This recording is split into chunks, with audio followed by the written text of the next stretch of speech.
2029 సార్వత్రిక ఎన్నికల్లో నెల్లూరు రూరల్ నియోజకవర్గం నుంచి మా బాబాయ్ కోటంరెడ్డి గిరిధర్ రెడ్డి బరిలో నిలుస్తున్నారని రూరల్ ప్రజలు తమ దీవెనలు అందించి ఘన విజయాన్ని అందించాలని నెల్లూరు రూరల్ ఎమ్మెల్యే కోటంరెడ్డి శ్రీధర్రెడ్డి కుమార్తె కోటంరెడ్డి సాయి వైష్ణవి కోరారు. ఈ నెల 15న నెల్లూరు రూరల్ నియోజకవర్గంలో 339 అభివృద్ధి కార్యక్రమాలకు సంబంధించి ప్రారంభోత్సవాల సందర్భంగా 19వ డివిజన్లో ట్రయల్ రన్ నిర్వహించారు. ఈ సందర్భంగా ఆయన మాట్లాడుతూ తెలుగుదేశం పార్టీ అధికారంలోకి వచ్చిన 11 నెలల్లో 19 డివిజన్లో 6 కోట్ల రూపాయల అభివృద్ధి పనులు జరిగాయన్నారు. ఎన్నికల సమయంలో నాన్నను ఓడించేందుకు కుట్ర రాజకీయాలు జరిగాయన్నారు. ప్రజలు మాత్రం కోటంరెడ్డిని దీవించి 35,000 భారీ మెజార్టీతో అందించారన్నారు. కుట్రధారులకు ప్రజలే తగిన గుణపాఠం నేర్పించారన్నారు. గత ఎన్నికలకు ముందు ప్రజలకిచ్చిన ప్రతి హామీని నిలబెట్టుకుంటామని, తమకు భారీ విజయం అందించిన ప్రజలకు తన కృతజ్ఞతలు తెలియజేస్తున్నానన్నారు. ఈ కార్యక్రమంలో స్థానిక కార్పొరేటర్ నూకరాజు, మదన్ కుమార్ రెడ్డి, సీనియర్ నేత దార్ల వెంకటేశ్వర్లు తదితరులు పాల్గొన్నారు. అందరికీ నమస్కారం. ఈరోజు నాన్నగారు కోటంరెడ్డి శ్రీధర్ రెడ్డి గారు ఎంతో ప్రతిష్టాత్మకంగా నెల్లూరు రూరల్ నియోజకవర్గంలో 339 అభివృద్ధి పనులను కేవలం 60 డేస్లో కంప్లీట్ చేయడం జరిగింది. ఇవన్నీ కూడా రేపు మే 15వ తారీఖున ప్రారంభోత్సవాలకి సిద్ధంగానున్నాయి. అందులో భాగంగా ఈరోజు నేను ఇక్కడ 19వ డివిజన్కి విచ్చేసి ఇక్కడ జరిగిన అభివృద్ధి పనులను పరిశీలించడం జరిగింది. ఇప్పుడే స్థానిక నాయకులు మదన్ కుమార్ రెడ్డి గారు చెప్పారు, మనము ఎలక్షన్స్ పూర్తయినప్పటి నుంచి ఇప్పటి వరకు కూడా ఈ డివిజన్లో 6 కోట్లు ఖర్చు పెట్టి మనము అభివృద్ధి పనులు చేశాము అని చెప్పి. అదేవిధంగా చూసుకుంటే కనుక కరెక్ట్గా ఎల్లుండి మే 13వ తారీఖు ఎలక్షన్స్ అనేవి పూర్తయి సంవత్సరం రోజులు కావస్తుంది.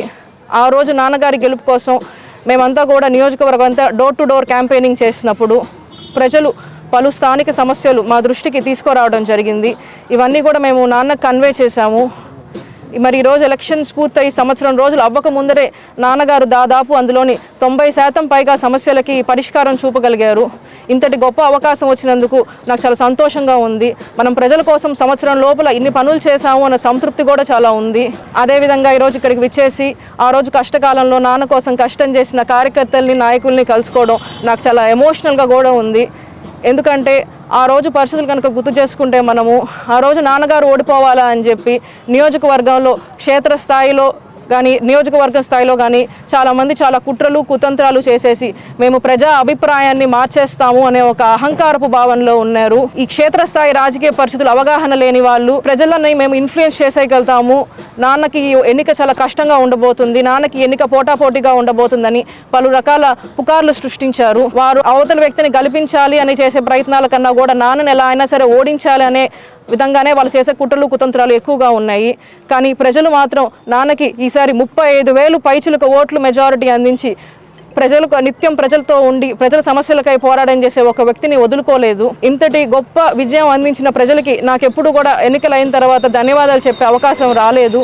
ఈరోజు మీ అందరి సమక్షంలో నాన్న కోసం కష్టం చేసిన ప్రతి కార్యకర్తకి, నాయకుడికి, అదేవిధంగా ఇంతటి 35,000 పైచులకు ఓట్లు మెజారిటీ అందించిన నెల్లూరు రూరల్ నియోజకవర్గ ప్రజలకి మనస్ఫూర్తిగా నేను ధన్యవాదాలు తెలియజేసుకుంటున్నాను.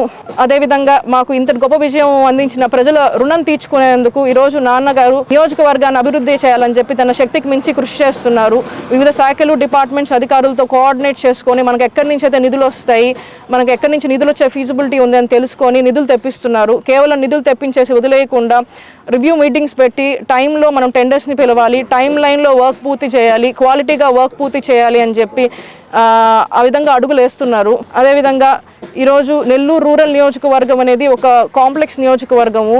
చుట్టుపక్కల నియోజకవర్గాలు, జిల్లాలు, గ్రామాలు, ఊర్ల నుంచి ప్రజలు ఉద్యోగరీత్యా కానీ, వ్యాపార రీత్యా, పిల్లల చదువు రీత్యా ఎక్కువ వచ్చి సెటిల్ అయ్యేది నెల్లూరు రూరల్ నియోజకవర్గంలో. ఈరోజు ఈ సమస్యలన్నీ కూడా తెలుసుకునేందుకు మీలో ఒకరయ్యేందుకు కృషిగా మా బాబాయ్ కోటంరెడ్డి గిరిధర్ రెడ్డి గారు మీ ఇంటింటికి వస్తున్నారు. మరి నాన్నని ఆదరించి ఆశీర్వదించినట్టే బాబాయ్ని కూడా బ్లెస్ చేసి సపోర్ట్ చేస్తారని నేను కోరుకుంటున్నాను. నాన్న ఎప్పుడూ చెప్తుంటారు, ప్రత్యక్ష రాజకీయాల్లో ఉండేవాళ్ళు, ప్రజాప్రతినిధులు అవ్వాలనుకునే వాళ్ళు నిత్యం ప్రజల్లో ఉండాలి, ప్రజల సమస్యలకై పోరాడాలి, ఆ ప్రజా సమస్యలని భారంగా కాకుండా బాధ్యతతో వాటిని పరిష్కరించేందుకు కృషి చేయాలి అని చెప్తుంటారు. అవన్నీ కూడా నాన్న నుంచి ఇన్స్పైర్ అయ్యి ఈరోజు బాబాయ్ ప్రజాక్షేత్రంలో అడుగు పెడుతున్నారు. బాబాయ్కి ఎప్పుడు కూడా మీ సపోర్ట్ ఉండి దీవిస్తారని చెప్పి నాన్నని దీవించినట్టే నేను ఆశిస్తున్నాను. చివరిగా నేను ఒక విషయం చెప్పి ముగించాలనుకుంటున్నాను. ఈరోజు మన దేశం ఒక ఛాలెంజింగ్ పరిస్థితిని ఎదుర్కొంటుంది. సరిహద్దుల్లో నివసించే ప్రజలు చాలా భయభ్రాంతులతో ఉన్నారు. ఈరోజు మన దేశం కోసం వారి కుటుంబాలని, వారి కంఫర్ట్స్ని, వారి బిడ్డల్ని వదిలేసి మన సేఫ్టీ కోసం, మన దేశ సేఫ్టీ కోసం పోరాడుతున్న ప్రతి సైనికుడికి కూడా రేపు మనం ఈ జరపబోయే 339 ప్రారంభోత్సవాల్ని డెడికేట్ చేద్దామని స్థానిక నాయకుల్ని, కార్యకర్తల్ని ప్రతి ఒక్కరిని నేను కోరుకుంటున్నాను. Thank you.